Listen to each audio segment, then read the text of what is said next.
El día de hoy vamos a estar hablando acerca de la palabra espectáculo. El versículo que nos corresponde hoy gira en torno a la palabra espectáculo.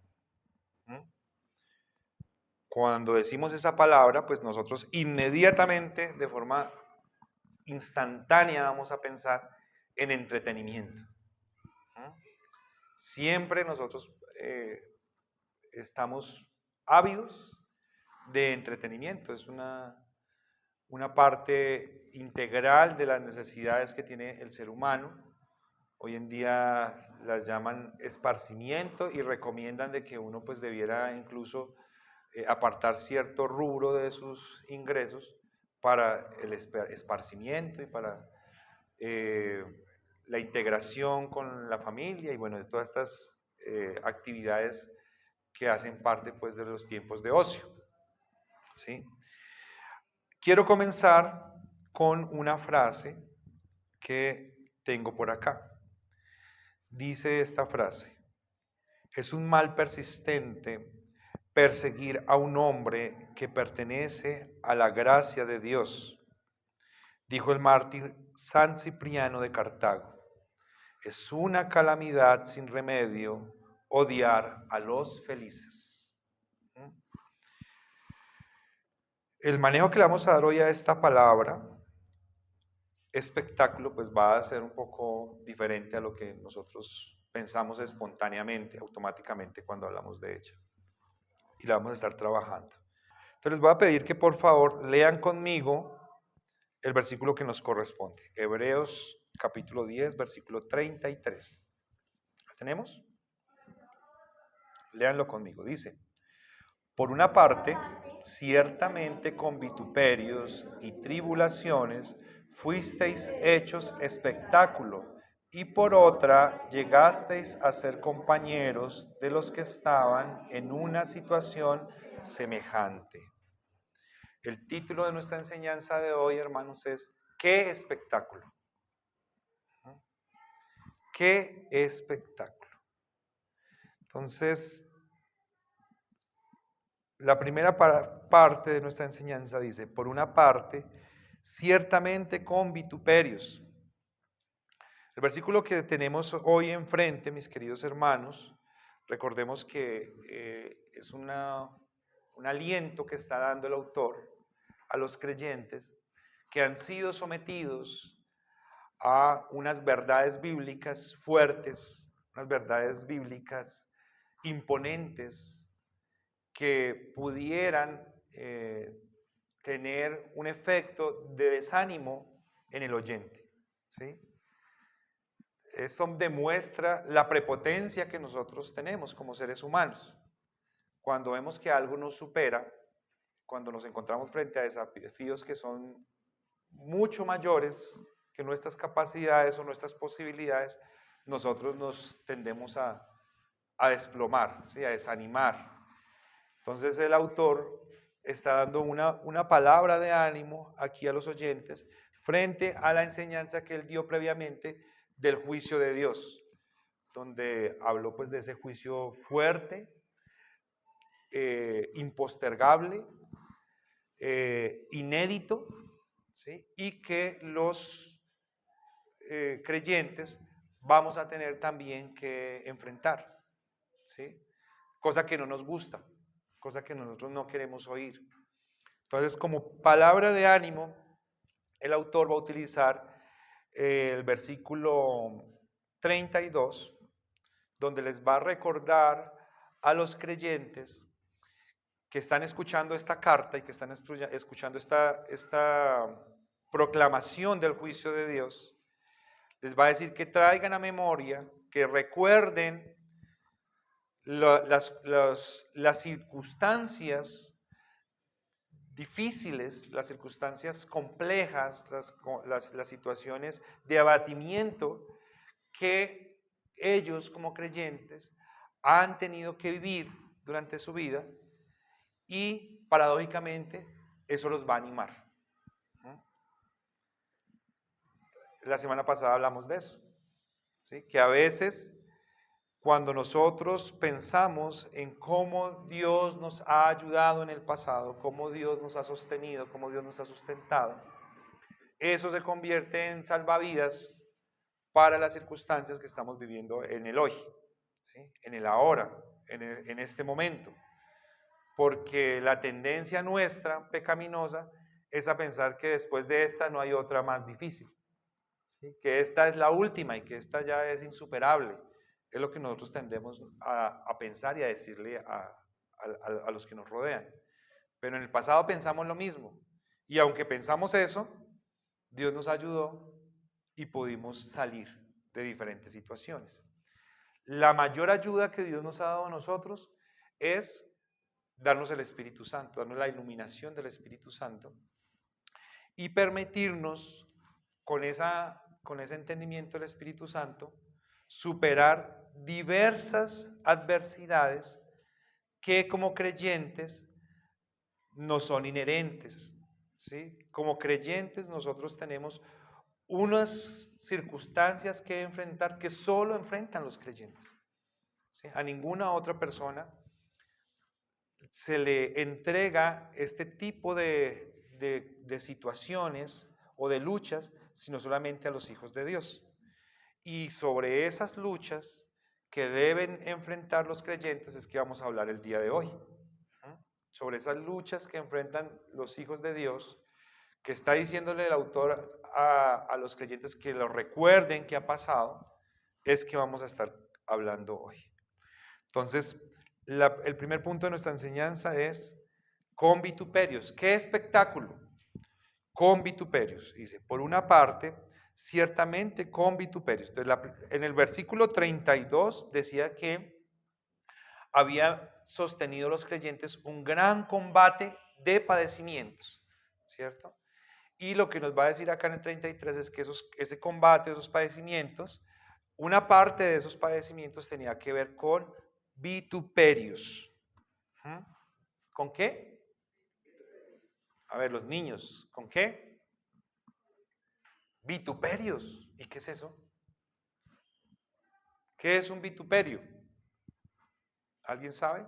Es una palabra del español, pero es del español antiguo, español que no se usa hoy en día mucho, pero es una palabra que tiene que ver con el maltrato que se puede dar hacia una persona de forma verbal.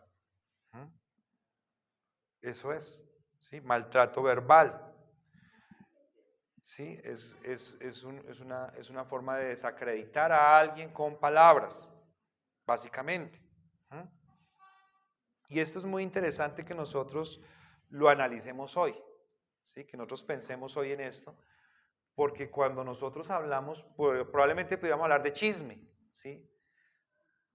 No es precisamente a lo que se está refiriendo el versículo, no está hablando de la fuerza del chisme, está hablando del vituperio, que es una gran fuerza humana que ha cambiado los hilos de la historia desde tiempos remotos, ¿sí? Que es cuando la gente se pone de acuerdo acerca de un concepto o de una situación y esto empieza a generar una ola o una onda, ¿sí?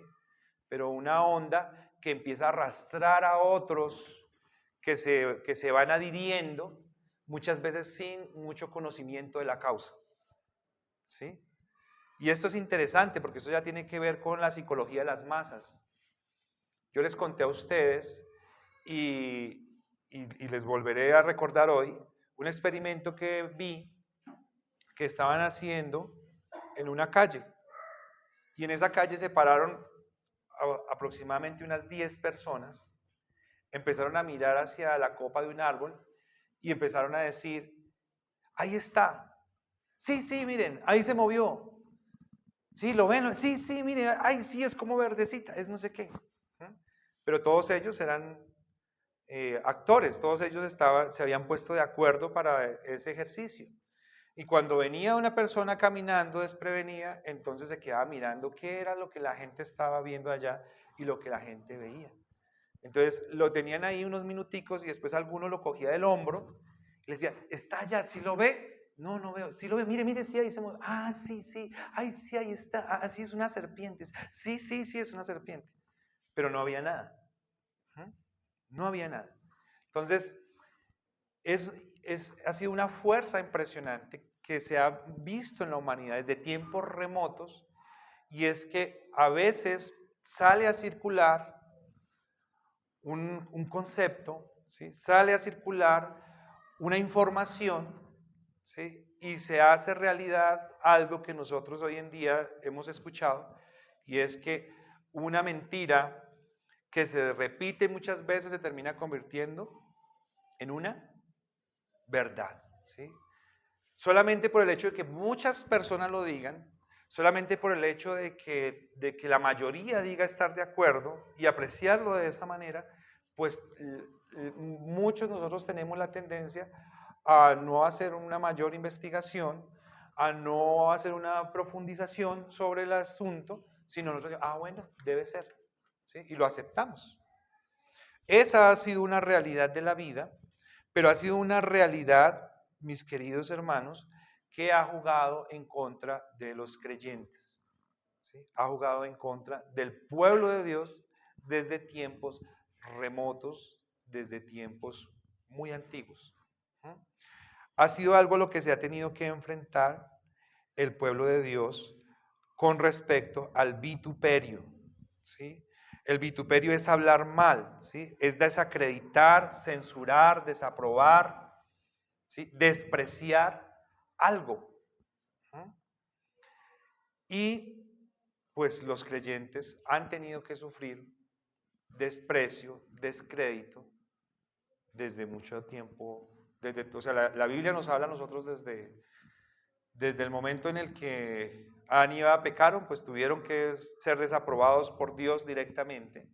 Pero este vituperio, el que nos está hablando acá, es el que se efectúa dentro de la misma raza humana, en las dos generaciones existentes, que son los hijos de la mujer y los hijos de la serpiente, ¿cierto? Las dos generaciones nacientes que nos da Dios después del pecado en el huerto del Edén, ¿sí?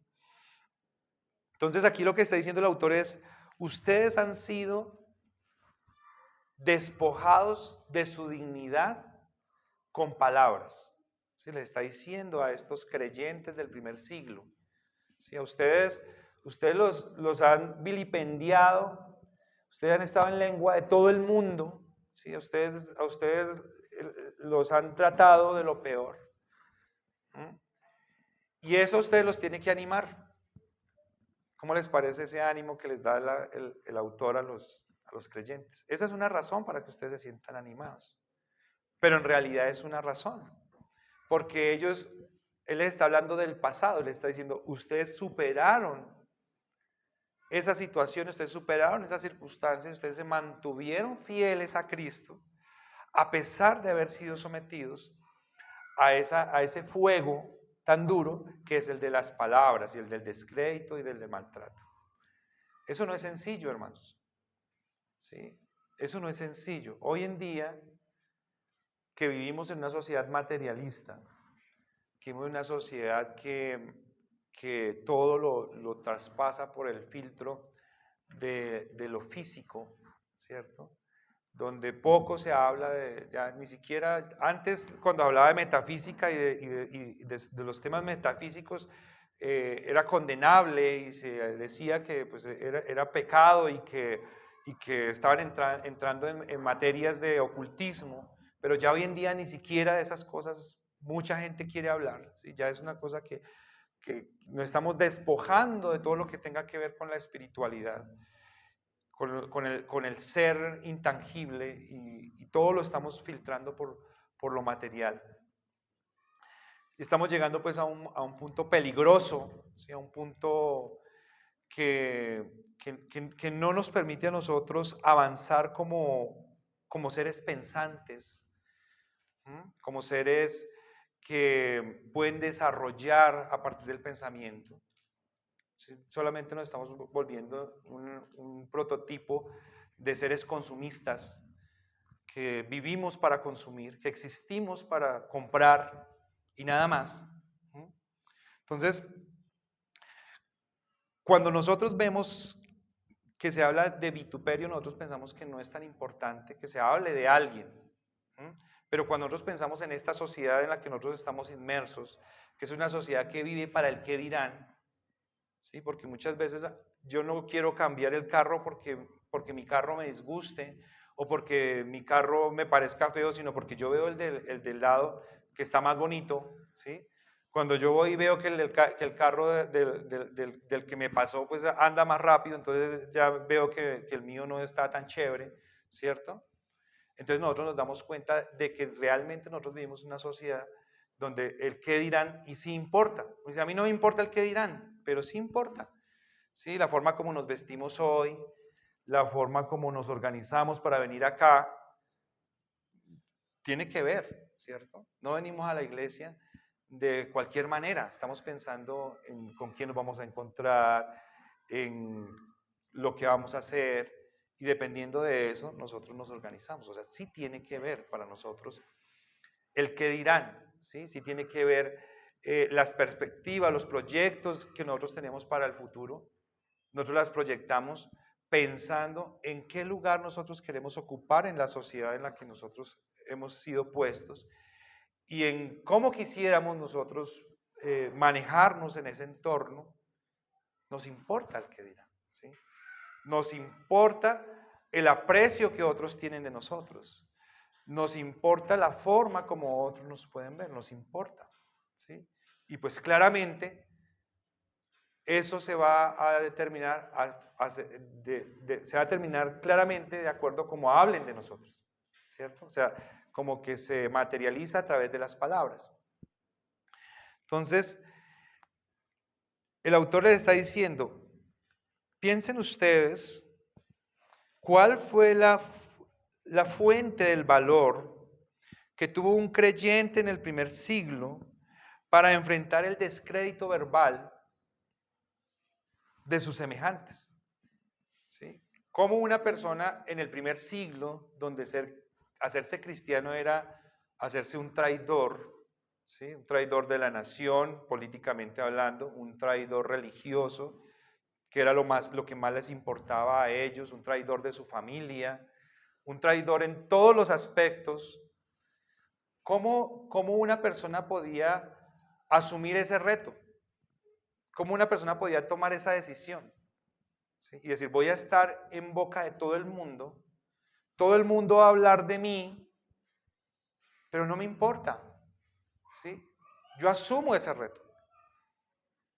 Hoy vivimos, ya están pasando de moda, pero yo creo que en la época en la que me convertí, hace unos 10, 20 años, mucha gente se volvió protestante por moda, ¿sí? Ser cristiano era una moda, ir a la iglesia era una moda, ¿sí? Era el mejor ambiente, porque pues a las iglesias que predominaban y que íbamos muchísimos jóvenes en su momento, pues eso era una cosa, un espectáculo. ¿Quién no quería estar en la iglesia? Cámara de humo, hermosas bailarinas al frente, la música del momento, todos brincando, saltando, ¿no? Una maravilla, o sea, eso era chéverísimo ir a la iglesia en ese momento.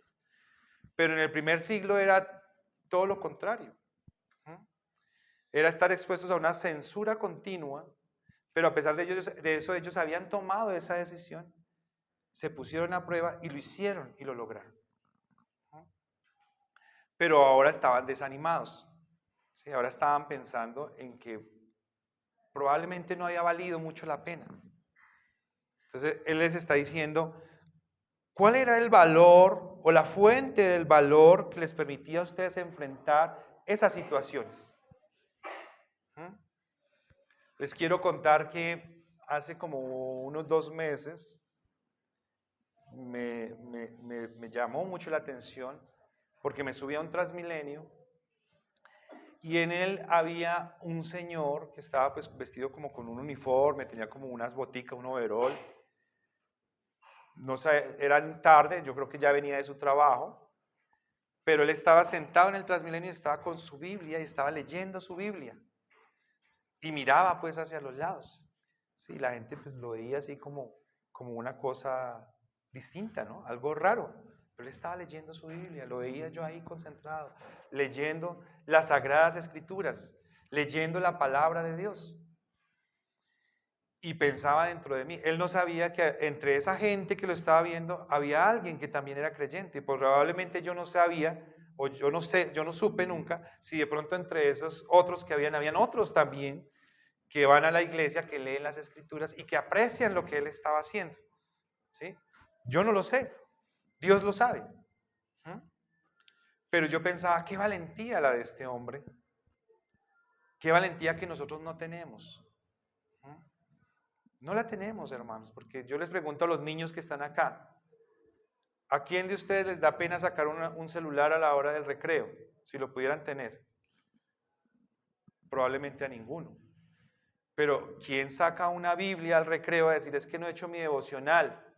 Voy a leer, soy cristiano, me encanta leer las escrituras. ¿Quién lo hace? O los jóvenes, no los niños, los jóvenes. ¿Quién hace eso? ¿Sí? ¿Quién saca la Biblia? O en el trabajo, a la hora del descanso, a la hora del almuerzo, ¿lo han hecho? ¿Quién de ustedes saca la Biblia y dice, voy a leer la Biblia, voy a leer el libro más importante, el libro más sagrado? O sea, realmente tememos a la censura de la sociedad. No porque no creamos, no porque despreciemos, no porque no nos parezca que la palabra de Dios no sea una bendición para nuestras vidas, porque si no, no estaríamos acá. Pero la realidad es que nosotros vivimos en medio de una fuerte presión frente a nuestras convicciones espirituales, al punto de que nos atemoriza exteriorizar la fe que tenemos, ¿sí? Y la creencia que nosotros hemos recibido de nuestro Dios. Entonces, está la anécdota, ¿sí? Pero también está la invitación, hermanos. Hay una invitación abierta de que es importante, es motivante. A mí me motivó ese señor en el Transmilenio. Se los digo, me motivó, me pareció maravilloso, ¿sí? Es motivante saber que hay otros creyentes que viven la vida cristiana tomando la decisión de que no les importe, de que no les importe qué digan, ¿sí? Qué hablen, qué piensen. Eso es necesario. Estos creyentes les quedaba más fácil porque o se hacían creyentes, se bautizaban, porque en ese momento para ser creyentes reconocidos tenían que bautizarse, se bautizaban y todo el mundo les venía encima. O no lo hacían. Pero hoy en día nosotros vivimos un cristianismo que de alguna manera es como secreto, ¿sí? Porque no hay nada que nos ponga como en tanta evidencia y nos importa mucho. No importa mucho que no nos descubran. Entonces la pregunta era esa, ¿qué fortalecía a estos creyentes a hacer eso? ¿Sí? ¿Cuál fuerza podía haber en ellos que les permitiera vivir sabiendo que nadie los quería? Nadie que fuera aparte de su pequeña congregación los miraba con buenos ojos, hablaba bien de ellos, los tenía en cuenta para algo bueno. ¿Qué les podría dar ese valor, esa capacidad a ellos? Pues claramente el Espíritu Santo, ¿cierto? Que lo mencionó en el versículo 32. Después de que fueron iluminados, si no es por el Espíritu Santo, no habría la capacidad de asumir esa vida. Porque nosotros vivimos, mis queridos hermanos, o nos satisface el tener feliz a nuestro entorno. La felicidad nuestra nos la proyecta el entorno. Eso le pasa al que no conoce de Dios. Por eso decía, yo les empecé a hablar la semana pasada acerca de la felicidad y les voy a seguir introduciendo este tema que me parece muy importante. en estas charlas que estamos teniendo, pero lo que decía el mártir San Cipriano es una calamidad sin remedio odiar a los felices. En todo el tiempo, en toda la vida, en toda la historia, ha habido quien odie al que se siente feliz y pleno con sus convicciones. Siempre ha habido. No somos la excepción, pero nosotros le tememos. ¿Sí? Ay, no me van a querer, entonces mejor yo me escondo. Y hermanos, tenemos como ejemplo, al igual que estos hermanos, tenemos como ejemplo de haber sido vituperado al Señor Jesucristo. El Rey de Reyes, el Creador de los cielos y la tierra, el sustentador de todo lo creado, vino a la tierra y no le importó ser vituperado. Él vino a hacer lo que tenía que hacer. ¿Sí? Y mucha gente estuvo en contra, mucha gente habló en mal. En alguna oportunidad su misma mamá y sus hermanos fueron a buscarlo y decían que estaba loco. ¿Sí se acuerdan? Tu madre y tus hermanos te buscan, pero ya habían hablado allá antes y han dicho, traigámoslo porque nos está haciendo pasar osos por allá. Toda la gente persiguiéndolo y él está diciendo locuras. Entonces el Señor dice, ¿quién es mi mamá y quiénes son mis hermanos? Los que oyen mi palabra, los que practican la palabra del Padre, esas son mi madre, esos son mis hermanos, esos son mi familia. No tengo más. Entonces, tenemos un ejemplo, hermanos. ¡Qué espectáculo! ¡Qué espectáculo son los cristianos, mis queridos hermanos, que siempre han tenido que enfrentar vituperios? Siempre han tenido que enfrentar agresiones verbales, ¿sí? El hecho de que la gente no se los diga a ustedes de frente, mis queridos hermanos, no quiere decir que ustedes no estén sometidos a lo mismo. Y lo estaremos, ¿cierto? Y esa es una realidad que probablemente nos duela, pero así es. Lo tenemos que saber, ¿sí? Nuestros amigos de pasada, de las andanzas, ya no nos quieren como nos querían antes, ¿cierto? Y nuestros amigos de los diferentes entornos no nos invitan a muchas cosas porque somos aburridos, porque con nosotros la fiesta no es lo mismo, ¿cierto? Romanos 15:3 dice, porque ni aun Cristo se agradó a sí mismo, antes bien, como está escrito, los vituperios de los que te vituperaban cayeron sobre mí. Hebreos 11:26 dice, teniendo por mayores riquezas el vituperio de Cristo que los tesoros de los egipcios, porque tenía puesta la mirada en el galardón. Mateo 5:11, bienaventurados sois cuando por mi causa os vituperen y os persigan y digan toda clase de mal contra vosotros, mintiendo. Mateo 5:15, bienaventurados sois. Este es el que se tiene que aprender la otra semana, muchachos. Bienaventurados sois cuando por mi causa os vituperen. Doblemente felices cuando por mi causa los maltraten verbalmente y los persigan. ¿Cómo nosotros podemos coordinar esa lógica del reino? ¿Sí? Si a nosotros no nos hace felices que hablen mal de nosotros, que nos maltraten, que nos desechen, ¿cómo nosotros articulamos la enseñanza del Señor Jesucristo en el Sermón del Monte, diciendo ustedes son doblemente felices cuando por mi causa los maltraten de toda forma verbalmente? ¿Será que es una apología al masoquismo? ¿Qué creen ustedes? Se las dejo ahí, ténganla ahí, ya charlamos sobre eso. Vamos a ir al segundo punto de nuestra enseñanza. El segundo punto de nuestra enseñanza se llama tribulaciones. ¡Qué espectáculo! Tribulaciones. Dice, por una parte, ciertamente, con vituperios y tribulaciones fuisteis hechos, ¿qué? Espectáculo, ¿sí? Espectáculo. Entonces, cuando hablamos de tribulación, la palabra tribulación significa presión, ¿sí? Presión, presiones, presión, peso, agobio. ¿Alguno de ustedes se ha sentido presionado? ¿Sí? Agobiado por las situaciones, por los quehaceres, por el trabajo, por el día a día, superado por todo lo que hay que hacer.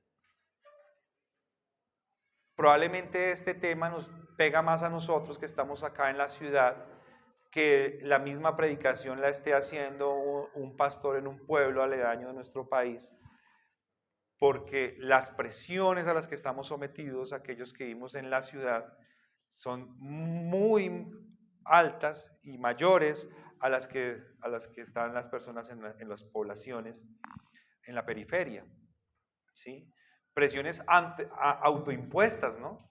Porque nosotros mismos nos ponemos unas metas y decimos, es que voy a hacer esto y voy a hacer lo otro, y entonces nos levantamos a cierta hora y nos acostamos tarde, nos exigimos, y a veces nos sentimos cansados, a veces en la gente de la ciudad es la que más se siente deprimida, la gente en la ciudad es la que más se siente insatisfecha, en las ciudades donde la gente más se suicida, donde más se acaban las relaciones, donde más se tienen problemas con los hijos, ¿sí? Muchas de estas cosas no se evidencian de la misma manera en los pueblos, pero acá a nosotros nos pega más duro. Sin embargo, a estas personas que se les está hablando, hacen parte de una ciudad, pero no era una ciudad metropolitana como Bogotá, ¿sí? Era una ciudad de antaño, donde todavía se vivía muy tranquilamente. Pero a pesar de eso, ellos tenían que soportar estas presiones de todos los connacionales, que no solamente hacían una presión de palabras, sino que las palabras fácilmente pasaban a los hechos. Entonces tenemos nosotros en la historia los primeros emperadores que fueron perseguidores terribles de los creyentes. Y yo me imaginaba que cuando iba a preparar esta predicación iba a hablar solamente de los primeros emperadores romanos, ¿sí? Del terrible Nerón y de las cosas tenaces que hizo contra el pueblo, pero no. Cuando empezamos a mirar la historia, nosotros nos damos cuenta que los creyentes fueron sometidos a presiones fuertísimas desde muy temprano, ¿sí? Desde la caída del pecado, inmediatamente hubo presiones fuertes, ¿sí? Y con esas presiones vienen cuestionamientos existenciales acerca de Dios y acerca de su propósito. Una de esas presiones fuertes que yo creo que tuvieron que vivir fueron nuestros primeros padres, Adán y Eva, después del pecado de Eva, ¿sí? Siempre le damos muy duro a Eva, ¿no? Ah, se puso a hablar con la serpiente. Ah, se puso de charlatana, se puso a escuchar mucho, ¿sí? Ay, tan rico, satisfaciendo sus placeres, comiendo la fruta prohibida, ¿cierto? Qué chévere la actitud de Eva, pero poco hablamos de la presión que ella tuvo que soportar en el momento en el que ella vio que como consecuencia de su pecado fue arrastrada la vida de su hijo y que su hijo era un hijo justo, que fue Abel. Abel, ustedes se acuerdan que murió por manos de su hermano Caín, ¿sí? Y que la razón de su hermano matarlo fue simplemente su confesión de fe. Fue simplemente que él hizo un sacrificio que a Dios le agradó y miró el de él y se dio cuenta que el de no le había agradado. Esa fue la única razón, no hubo más, no hubo un mayor motivo. Sí, la primera matanza, el primer asesinato que se da en la humanidad tiene que ver por temas de fe, por temas religiosos. Fue muerto Abel. Y Eva, que estuvo en el huerto del Edén, que vio a Dios, que habló con él muy seguramente, que experimentó las maravillas del huerto del Edén, se tuvo que preguntar, ¿y por qué me pasa esto a mí? ¿Sí? ¿Por qué Dios permite esto? ¿Por qué Dios me hace esto? ¿Mm? ¿Cómo se articulan esas situaciones límite en la vida de un ser humano? ¿Cómo las gestionamos? ¿Cómo las trabajamos? ¿Cómo salimos al otro lado frente a estas situaciones de presión que nosotros tenemos que vivir en la vida diaria? ¿Mm? Entonces, hace parte de la vida de los creyentes. Aún en el pueblo de Dios, cuando el pueblo de Dios era una nación, ustedes ven que cuando Dios levantó profetas, ¿qué les pasaba a esos profetas? ¿Qué les pasaba? Los ponían en un lugar de privilegio en la ciudad, ¿sí? Los exaltaban, los promovían, los ayudaban a su familia, a sus hijos. ¿Qué hacían con los que eran los voceros de Dios? Dentro del pueblo de Dios, ¿qué hacían? Los perseguían, ¿cierto? Los mataban, los encarcelaban, los exiliaban, los oprimían, los maltrataban, ¿cierto? Esa es parte de la dinámica de la vida del pueblo de Dios. ¿Sí? Esa es parte de la dinámica continua que ha tenido que enfrentar el pueblo de Dios. ¿Sí? Siempre en las masas, siempre cuando Dios hacía algo, estaba el pueblo de Dios allí quieto y alguien decía, ay, cuánta falta me hace la carnecita de Egipto. Y el otro le escuchaba, oiga, sí, cierto, ¿verdad? Y el otro, sí, me acuerdo cuando nos damos cuenta había una revuelta, todo el mundo ya querían apedrear a Moisés y a Aarón. Nos sacaste de Egipto para matarnos de hambre. ¿Mm?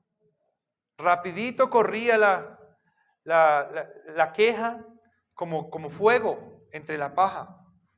¿Mm? Y ya tenían a Moisés y a Aarón bajo presión, asustados, diciendo, nos van a apedrear, nos van a matar,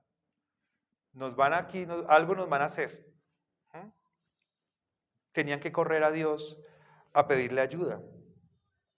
Entonces, tenemos varias cosas, los vituperios, pero tenemos también las presiones, ¿sí?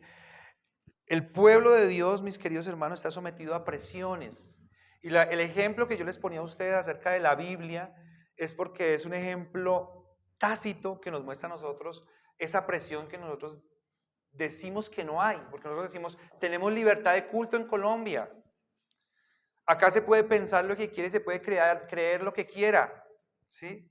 Pero en realidad cuando nosotros queremos hablar de nuestra fe libremente, nosotros no tenemos esa libertad, ¿sí? Nosotros estamos coaccionados, ¿sí? A tal punto que nosotros preferimos quedarnos calladitos, ¿sí? Son temas que nosotros los tratamos muy en nuestro fuero personal, pero no los vamos a exponer públicamente porque nos linchan, ¿sí? Entonces, estos hermanos habían tenido que vivir estas polarizaciones, estos extremismos a nivel religioso de sus contemporáneos, connacionales, pero también ahora del imperio que los sometía a ellos, que era el imperio romano, que los mandaba a matar, que los mandaba a exiliar, que nos dice la historia que hicieron de ellos espectáculo, ¿sí? La palabra espectáculo tiene la misma raíz de la palabra en griego que es teatro, ¿sí? Y si ustedes se acuerdan, cuando nosotros hablamos hoy de espectáculo, pues nosotros hablamos de una cosa muy alegre, ¿no? De una cosa pues muy didáctica y afable para nosotros. Pero uno puede utilizar la palabra espectáculo irónicamente, ¿no? De algo desagradable. Ah, hizo un show, hizo un espectáculo, alguien que se salió de cabales. Pero en la antigüedad no era tan irónico cuando se decía que el sufrimiento de alguien era un espectáculo. No era ironía. Era verdad. Porque acuérdense ustedes que los coliseos romanos eran lugares donde la gente iba a disfrutar, ¿sí? A alegrarse, incluso a apostar, ¿sí? Disfrutando cómo dos gladiadores luchaban y que esas luchas no eran luchas simplemente deportivas, ellos lo llamaban deporte, pero eran luchas a muerte, ¿sí? Los mejores gladiadores admirados era porque tenían cuál número de batallas hubiesen tenido en la arena, era el número de muertos que tenían que tener en su historial. Y eso que le ocasionaba a los morbosos asistentes de las gradas del Coliseo romano. Alegría, ¿no? Satisfacción, qué espectáculo. Pero después, a los emperadores que no les gustaba mucho esta certeza de creyentes que hablaban de Jesucristo, les pareció que era más espectacular llevar a familias enteras de cristianos y ponerlas en la arena y sacarles leones, sacarles tigres, sacarles osos, para que se los comieran ahí. ¿Sí? Y uno dice, oiga, pero qué nefasta actitud de un dirigente hacer esto con unas personas, ¿cierto? Pero no era una actitud simplemente del dirigente. ¿Qué pasaba con el Coliseo? Repleto, repleto. Hoy hay cristianos para tirarles al león. ¡Qué maravilla! Verle la cara a la señora enfrentando al león antes de que se la comiera. ¡Qué cosa tan espectacular! ¡Qué cosa tan motivante y tan maravillosa! ¿Cierto? Pero eso hace parte del morbo de nuestro, mis queridos hermanos. ¿Sí? Eso hace parte del morbo humano. ¿Sí? Ayer estaba pasando por una calle y vi un accidente y estaba lleno de gente, pero de toda esa gente hay dos ayudando y los demás ¿qué están haciendo? Morboseando, ¿cierto? Morboseando, simplemente morboseando. Esa es nosotros nos sentimos impactados y desaprobamos la actitud de los emperadores en el círculo romano, pero hoy en día estamos atestados de ver cómo están atracando a una persona y una persona con el celular grabando, ¿cierto? O hay una pelea de la persona con el, pero ¿qué está haciendo la persona? ¿Por qué no usa ese celular para llamar una ambulancia, para llamar a la policía, ¿por qué no hace algo distinto? Porque somos morbosos, porque lo voy a subir a las redes sociales, me van a dar like. Este va a ser un hit. ¡Qué espectáculo! Y los creyentes en el primer siglo que se hacían creyentes sabían que estaban siendo llamados para ser el espectáculo de la sociedad. ¿Sí? Muchos se reirían de ellos, podrían perder sus tierras, podrían perder su propia vida, a sus seres más queridos. Hermanos, ¿quién quiere eso? ¿Quién se hace cristiano frente a esa garantía? ¿A quién le gustaría ser cristiano así? Yo no, hermanos. O sea, yo no. Si a mí me ponen ese negocio en la mesa y me dicen, vuélvase cristiano, le ofrezco que usted lo van a perseguir, que todo el mundo va a hablar mal de usted, que de pronto le quitan sus hijos, se los matan o lo matan a usted enfrente de ellos, de pronto su esposa se queda viuda, le van a quitar sus tierras o lo van a echar del país. ¿Ese es un buen negocio? Jamás, ¿cierto? Pero ellos lo hicieron. ¿Qué los motivó a ellos, hermanos? Solamente tenía que haber una convicción firme en su corazón de que lo que ellos estaban aceptando era mucho más poderoso y que valía mucho más que todas las cosas que nosotros pudiéramos disfrutar aquí en la tierra. Algo que los haría o los hacía completamente felices. Algo que los hacía ellos completamente plenos. Y hago un paréntesis acá, hermanos. Yo les pregunto, ¿ustedes son felices? ¿Ustedes se sienten plenos en Cristo? Porque estos creyentes tenían que ser felices y sentirse plenos en Cristo para ser capaces de afrontar estas situaciones o estos desafíos. No había otra forma. Muchos de los convertidos en todos los tiempos, porque esto no solamente lo he visto en el tiempo de la Roma, sino aún en persecuciones que hubieron en China y en muchos otros sitios, muchos de los que se convirtieron a Cristo lo hicieron por el impacto que tuvieron al ver cómo los cristianos enfrentaban la muerte en el momento de su deceso. Eso los marcó y hizo que se volvieran a Cristo. Porque para ellos, como para cualquier persona que no tenga a Dios, la muerte es el peor momento. La muerte es el suceso más aterrador y más nefasto.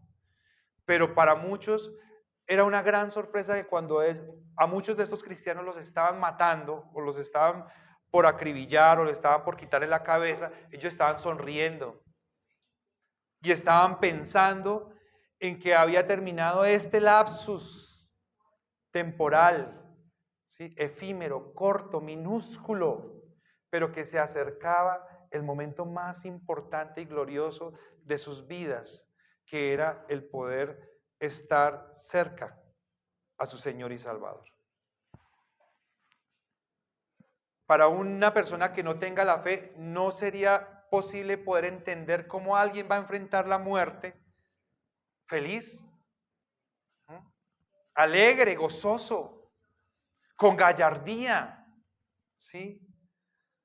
Animando a otros, como lo hicieron muchos de nuestros hermanos de antaño, siendo espectáculo.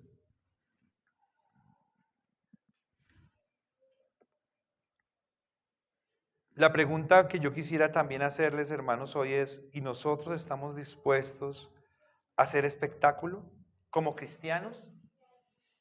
Porque probablemente algunos de nosotros quisiéramos abrir un canal en YouTube para que nos den likes por otras cosas, ¿no? Que no es por ningún tema de fe.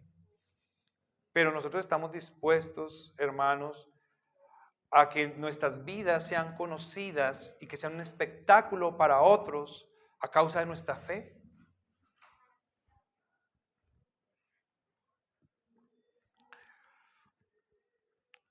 Y tribulaciones, fuisteis hechos espectáculo. Dice Marcos 4:17, pero no tiene raíz en sí, sino que son de corta duración, pero cuando viene la tribulación o la persecución por causa de la palabra, luego tropiezan. Nosotros tenemos que entender que la tribulación tiene unas ventajas para nosotros como creyentes, que nosotros no las valoramos. Pero cuando nosotros miramos estos pasajes que leímos en Hebreos, antes del 32, ¿sí? 31, del 26 al 31, donde se habla de un juicio frente al pueblo de Dios que es fuerte, ¿sí? Que uno no sabe, uno dice, ¿y qué tal que yo no sea? ¿Y qué tal que yo caiga en ese juicio? Pues algo que a nosotros nos demuestra de qué material estamos hechos como creyentes, si tenemos la fe verdadera o no, es nada más y nada menos, mis hermanos, que las presiones, que las dificultades de la vida, que las circunstancias que nos son antagónicas, las cosas que son mayores que nosotros y que tienden a superarnos. Esa es la única forma cuando nosotros podemos darnos cuenta que podemos seguir al frente, adorando a nuestro Dios, dándole gracias, contentos con lo que Él hace. Ahí nosotros podemos dar testimonio, o dice la Biblia, dar testimonio al Espíritu, a nuestro espíritu, de que somos hijos de Dios, de que tenemos la fe verdadera.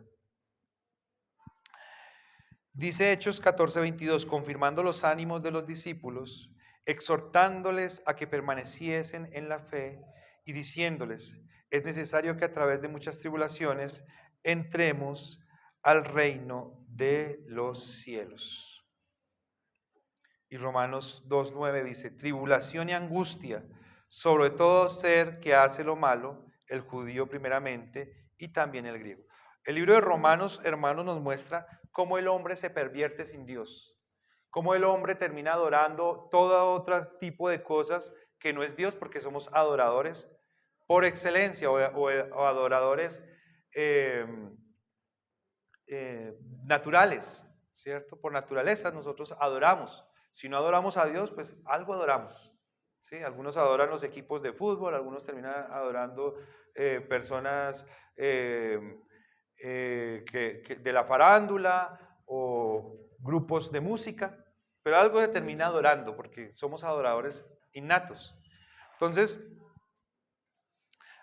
Romanos 1 dice que por esa adoración que nosotros terminamos haciendo, que termina siendo abominable a Dios, porque decidimos adorar a las cosas creadas antes que al Creador, vienen unas consecuencias sobre la humanidad, que son unas consecuencias nefastas, y que viene tribulación y angustia sobre todo el que hace lo malo.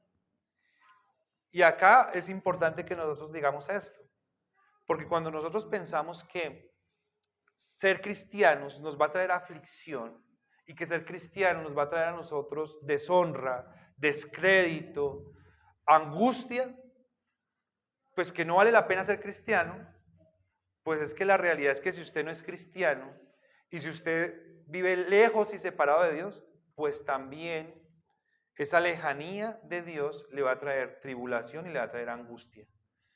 Porque la única, o sea, en la tierra no hay nada que nos produzca a nosotros lo que nosotros necesitamos para estar llenos, ¿sí? Para estar plenos, no hay nada. Aunque en el mundo podamos conseguir dinero, fama, poder, tengamos salud, siempre algo nos falta.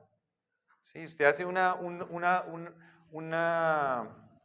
mesa redonda y el rico le falta ser más lindo, ¿sí? Y al que es más lindo le falta una mejor compañía, y al que tiene la mejor compañía no pudo tener hijos, ¿sí? Y al que tiene hijos le falta salud, ¿sí? O prestigio, o poder. Pero nadie se siente lleno en la tierra, ¿cierto? Solamente nos sentimos llenos en Cristo, ¿sí? Por eso somos sujetos de censura y de persecución, porque la gente no puede entender cómo una persona como nosotros, ¿sí? Pequeños ante la sociedad, ignorantes de muchos aspectos científicos o de muchos aspectos de la economía o bueno, de la cultura general, ¿cierto? Pobres, ¿sí? Y con todos los defectos que nos encuentren, cómo nosotros vivimos felices, cómo nosotros vivimos plenos, cómo nosotros no queremos más, cómo nosotros le damos gracias a Dios por todo lo que nos ha dado y por todo lo que tenemos. ¿Cómo? ¿Cómo? ¿Cómo se consigue eso? Ven a Cristo. Tercer punto de nuestra enseñanza, y compañeros.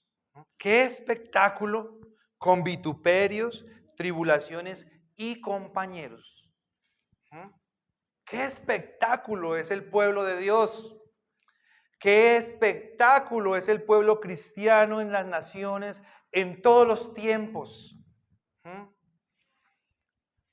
Ahora que se habla de la persistencia, hay una palabra que se me fue ahorita, la tenía en la punta de la boca, resiliencia. Hoy en día se habla mucho de resiliencia. ¿Qué ejemplo de resiliencia son los cristianos? Son los creyentes. Resiliencia que tiene que permanecer y que necesitamos que permanezca en las nuevas generaciones. ¿Sí? Les estoy hablando a los menores de 20 años en esta congregación, porque ustedes saben que a esta generación se les está llamando la generación de cristal, ¿sí? La generación que no aguanta nada, que todo lo rompe, que todo los desportilla, que todo los deshace, ¿sí? Que con nada están contentos, que todos los angustia. Y es importante que los creyentes de esta generación también adquieran la resiliencia y sigan el ejemplo de nuestros hermanos de antaño. Porque aunque en esta es la época donde nos sentimos menos conformes, ¿sí? menos existencialmente motivados, ¿sí? Satisfechos, plenos. Esta es la mejor época de todos los tiempos para vivir, materialmente hablando, ¿sí? Electricidad, redes sociales, mayores y mejores redes de transporte, mejores alcances tecnológicos en temas de salud, ¿sí? El comercio global hace que tengamos al alcance de nuestras manos artículos de otro continente en 15 días, nos lo traen, ¿sí? O sea, es una época que materialmente hace que aún las personas de más escasos recursos disfruten de unos inmensos privilegios que los más ricos hace 100 años o 150 años ni se imaginaban disfrutar. Pero lo tenemos y lo tienen, pero es el mayor tiempo de inconformidad, de suicidios, de desintegración familiar y de descomposición del tejido social. ¿Cómo les parece esa situación? Entonces dice el tercer punto, y compañeros. La última parte del versículo dice, versículo 33, lean conmigo por favor, dice, y por otra, llegasteis a ser compañeros de los que estaban en una situación semejante. Hemos hablado antes de que hay un síndrome de los cristianos y es el síndrome de la soledad. Es el síndrome de que pensamos que somos los únicos, ¿sí? Los únicos que sufrimos, los únicos que oramos, los únicos que leemos la Biblia, los únicos que amamos a Dios, los únicos que sufrimos por el Evangelio, los únicos que pensamos que, quién sabe si podré conseguir una pareja cristiana que ame a Dios, que valga la pena. Somos los únicos, ¿sí? Y ese síndrome, mis queridos hermanos, es un síndrome que mata, ¿sí? Es un síndrome que destruye al pueblo de Dios, porque el pueblo de Dios se la cree. Y como se la cree, vive en consecuencia. Y en consecuencia, pues, ¿qué pasa? Hay equivocaciones, hay errores. Entonces, el autor les está diciendo, cuando ustedes empezaron a sufrir los vituperios, empezaron a sufrir todas estas presiones que llamamos tribulaciones, en ese momento ustedes entraron a un club. Es decir, bienvenidos al club, ¿sí? Se allanaron al club de los cristianos, ¿sí? Y eso es muy importante que nosotros lo veamos, hermanos, porque nosotros estamos viviendo en este momento en Colombia un tema, estamos, no sé si estamos saliendo o no, ¿sí? Pero estamos en un momento donde no se ha hablado tanto del tema de la polarización política, ¿cierto? Pero nosotros hablamos de polarización y decimos que la polarización es negativa, ¿cierto? Y como decimos que la polarización es negativa, entonces nosotros tenemos que alejarnos de los polos. Y en ese punto entonces nosotros pensamos que lo mejor es el centro, ¿cierto? Si hablamos de política. Pero si hablamos en religión, también nosotros traspolamos esa información y decimos, pues lo igual, ¿sí? Los extremos no son buenos. Entonces, como los extremos no son buenos, entonces ¿a dónde nos hacemos? En la mitad. Pero ¿qué dice el Señor? No seas, porque no eres frío, ni eres caliente, sino eres tibio, yo no te acepto, ¿sí? Yo te vomito. Entonces, cuando nosotros venimos al pueblo de Dios, nosotros tenemos que ser conscientes de esta realidad, hermanos. Y es que nosotros estamos entrando a un polo, por decirlo de alguna manera, a uno de los polos, generado en el huerto del Edén, cuando Dios dijo, de tu simiente va a salir una simiente que es la del Salvador, de la simiente de la mujer, y esta va siempre a enemistar con la simiente de la serpiente, los hijos de Satanás. Por más que nosotros queramos, hermanos, no friccionar con nadie, no tener problema con nadie, que no incomodar a nadie para que nadie me incomode, es que el simple hecho de tener una fe sólida, ¿sí?, consistente, ya nos pone a nosotros en contrapeso y en el otro lado de quienes no aprecian estos conceptos o quienes no aprecian estos criterios de fe nuestros. Y es algo que nosotros tenemos que tener claro.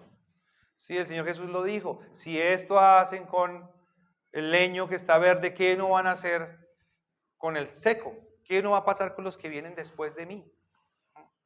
Entonces nunca en la vida cristiana, mis queridos hermanos, ha sido eso como un tema periférico, ¿sí? Fue que le tocó. No, es congénito, hermanos. Solamente en el momento en el que usted dice, yo quiero seguir a Cristo y quiero vivir para Cristo, usted ya empezó a tener problemas, ¿sí? El primer enemigo suyo es usted mismo, porque en ese mismo momento usted empieza a luchar con deseos, con pasiones, con anhelos, con luchas internas, que si usted no es cristiano, usted no las va a sufrir. Si usted es cristiano, a usted no le duele pensar cualquier cosa. A mí me duelen cosas que pienso. Profundamente, yo digo, Señor, ¿por qué tengo que pensar esto? Qué pensamiento tan horroroso, Señor, perdóname. Ya está uno en problemas allí, ¿no? Imagínese uno agarrado con uno mismo. Y de ahí para allá, ¿qué nos queda? De ahí para allá, ¿qué sigue? Pero no estamos solos, hermanos. Dice que tan pronto empezamos esta lucha, nos asociamos, ¿sí? Nos enlistamos o empezamos a ser parte de ese ejército de luchones que somos los cristianos, ¿sí? De ese pueblo de Dios que tiene que enfrentar no solamente sus problemas personales, sino los vituperios externos, sino que adicionalmente un enemigo espiritual que hace todo lo posible por acabar con esa decisión de fe que nosotros tomamos, que se llama Satanás, que se expresa a través de todos los sistemas que gobiernan esta tierra. Entonces, acá vengo yo con lo que les había dejado ahí calientico. Les dije, espérenme, no lo pierdan, ténganlo ahí. ¿Y somos masoquistas entonces al hacernos cristianos? ¿Es que nos gusta entonces sufrir? ¿Debemos sentirnos gozosos de que nos va a ir mal en muchas circunstancias por ser cristianos? ¿Esa es la forma como debemos asumir la vida cristiana? Y no es así, ¿sí? Pero nosotros tenemos que ser conscientes que la decisión que hemos tomado va a traer sufrimiento como una consecuencia natural. No es que nosotros lo querramos, no es que Dios lo haya dispuesto. Sí, Dios le dijo al hombre, viva tranquilo, desarróllese, tenga sus hijos, de este árbol que está acá no coma y vivirá. ¿Sí? Pero escogimos otro camino. ¿Qué le hacemos? Ya estamos acá. Tenemos consecuencias de nuestro pecado, de nuestras decisiones. ¿Qué le hacemos? Ya estamos acá. Pero tenemos la promesa de la vida eterna, tenemos el disfrute del Señor, que nos hace felices, que nos llena a plenitud. Y si tú no estás feliz con el Señor, si tú no te sientes lleno a plenitud con el Señor, pues hay un problema y ese problema lo tienes que solucionar. ¿Sí? Y se soluciona en las Escrituras, se soluciona en oración. Porque quien no se siente lleno y satisfecho con el Señor es porque no lo ha conocido. Es porque no lo ha encontrado. La forma más maravillosa de podernos sentir satisfechos y plenos en el Señor es a través de las Escrituras. Es a través de estos estudios que estamos haciendo. Y de ahí para allá, en todo lo vemos. Y en todo sabemos que Él está obrando y que está actuando. Y nos sentimos llenos, nos sentimos plenos. Pero si estamos ciegos ante esas realidades, hermanos, tenemos que buscar al Señor y decirle al Señor que nos ayude, que nos auxilie. Porque no nos van a venir a la iglesia. si nosotros no estamos disfrutando y no estamos apreciando la grandeza de nuestro Señor. Algunos, mis queridos hermanos, piensan que se van a encontrar con el Señor y que van a andar en el cielo con el Señor agarrados de la mano, preguntándole cosas, Señor, y abrazándole. ¿Cuándo el Señor nos va a abrazar a todos los millones de creyentes que salvó? Pensaríamos que lo ahogaríamos, ¿no? La Biblia nos habla a nosotros de un Señor que cuando se mostró cuál es Él, lo veían más brillante que el sol, ¿sí? Al punto que tenían que quitar la vista por esa gloria y ese esplendor. El Señor es tan grande y tan poderoso y tan majestuoso, hermanos, que nosotros no necesitamos agarrarlo de la mano. Solamente necesitamos estar más cerca de Él, de su calor y de su esplendor. Y eso va a ser suficiente para que estemos completamente plenos, llenos y satisfechos para siempre. No necesitamos estar más cerca de Él que eso, porque no lo soportaríamos, porque Él es el creador del universo. Él es el Señor, es el Todopoderoso, toda la plenitud de la grandeza y de la majestad habita en Él. Entonces no estemos lejos, tratemos de estar más cerca, porque sin estar pegados a Él vamos a encontrar satisfacción y plenitud, hermanos. Yo se los puedo testificar como un testimonio personal. Yo me siento lleno, me siento satisfecho. No hay mayor gozo y mayor alegría para mí que es mi Señor. Lo peor que me puede pasar es no estar lejos de Él o no estar con Él, a pesar de ser un pecado. Entonces los animo, mis queridos hermanos. Bienvenidos al club. Acerquémonos al Señor. Coexistamos con las luchas, coexistamos con los vituperios, porque es mayor la esperanza que tenemos de estar con nuestro Señor por la eternidad. Segunda de Corintios 1:7 dice: y nuestra esperanza respecto de vosotros es firme, pues sabemos que así como sois compañeros en las aflicciones, también lo sois en la consolación. En cuanto a Tito, es mi compañero y colaborador para con vosotros, y en cuanto a nuestros hermanos, son mensajeros de las iglesias y la gloria de Cristo. Filemón 1:17, así que me tienes por compañero. Si me tienes por compañero, recíbele como a mí mismo. Y compañeros, llegaste a ser compañeros de los que estaban en una situación semejante. Compañero, hermanos, es socio. Compañero es socio. O asociado. Tenemos muchos compañeros, hermanos. Tenemos muchos asociados. Algunos ya murieron y nos dejaron una gran herencia, ¿sí? Los otros socios son los que pasamos aquí al frente a orar por ellos, ¿sí? Estos niños son nuestros socios. Necesitamos dejarles un legado. Y nosotros somos socios, posiblemente los mayorcitos más contemporáneos. Debemos disfrutar de esa sociedad. Debemos disfrutar de esa compañía. Debemos tratar de aportarnos unos a otros. Ya no lo dijo en 10:23, ya no lo dijo. Nos necesitamos los unos a nosotros, nos necesitamos como iglesia. Estrechemos los lazos, mis queridos hermanos, de esta sociedad, que somos cristianos, que tenemos el privilegio de habernos encontrado en este país, hablando esta lengua, en este tiempo. Virtud, placer, beneficio, que no tuvieron muchos otros que pasaron por este mundo en otros tiempos, en otros países, con otras lenguas, de otras razas. Disfrutémonos, hermanos, disfrutémonos y asociémonos. Amén. Vamos ahora. Señor, te damos muchas gracias por esta hermosa mañana que tú nos has regalado. Gracias por permitirnos meditar un poco, Señor, en este versículo tan hermoso. Realmente, Señor, tu palabra es maravillosa, es extremadamente rica.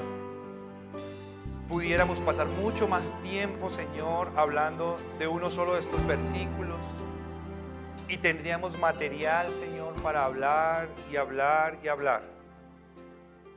Porque tu palabra, Señor, es el manual de la creación. Te damos gracias. Gracias, Señor maravilloso, por mostrarnos que como creyentes somos un espectáculo. Por mostrarnos, Señor, que de alguna manera estamos en escena. La tierra es un escenario. Hay un versículo en la Escritura que dice, Señor, que tanto los ángeles como los seres terrestres ven este espectáculo que somos nosotros como creyentes. Algunos nos han entregado la antorcha y cesaron ya su tiempo de actuar, pero nos han dejado su experiencia y nos han dejado su testimonio. Y nosotros estamos en nuestro momento. Este momento que vivimos, Señor, se llama vida. Y esta vida, Señor, no la tenemos garantizada. No sabemos hasta cuándo vamos a estar, Señor, con permiso para pisar el escenario. Te pedimos, Señor maravilloso, que nos ayudes para que podamos llevar tu nombre con altura, para que podamos llevar tu nombre, Señor, con dignidad, para que podamos, Señor, lograr que quienes están viendo el desarrollo de la historia, Señor, puedan verte a través de nosotros. Te pedimos que nos perdones, Señor, porque nos llenamos de las insatisfacciones de este mundo teniéndote a ti que lo eres todo. Nos llenamos, Señor, de los desafíos y de las angustias innecesarios de este mundo, cuando lo único que necesitamos es a ti, a tu Espíritu, y atesorar para el reino de los cielos. Perdónanos, Señor, por adherirnos a una sociedad de consumismo, de materialismo, a una sociedad sexualizada, a una sociedad, Señor, atea, que te niega. Perdónanos, Señor, y ayúdanos para que podamos ser sal, para que podamos salar, para que podamos ser la luz que alumbra como tú nos lo has mandado. ¡Qué espectáculo, Señor! Sigue la escena. Ayúdanos, Señor, en lo que nos queda de nuestro acto. En el nombre de nuestro Señor Jesucristo. Amén.